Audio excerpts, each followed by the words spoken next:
Oh, it's easy enough to make a fortune, Henry said. It seems to be easier than it is, I begin to think, replied Philip. Well, why don't you go into something? You'll never dig it out of the Astor Library.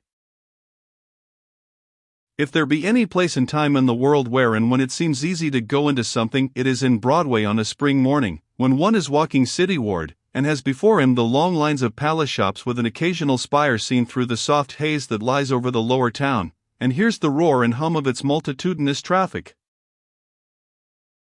To the young American, here or elsewhere, the paths to fortune are innumerable and all open. There is invitation in the air and success in all his wide horizon.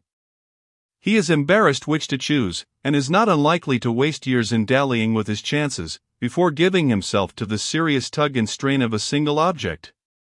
He has no traditions to bind him or guide him, and his impulse is to break away from the occupation his father has followed, and make a new way for himself.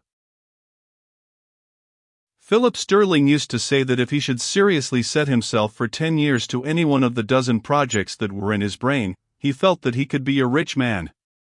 He wanted to be rich, he had a sincere desire for a fortune, but for some unaccountable reason he hesitated about addressing himself to the narrow work of getting it. He never walked Broadway, a part of its tide of abundant shifting life, without feeling something of the flush of wealth, and unconsciously taking the elastic step of one well-to-do in this prosperous world.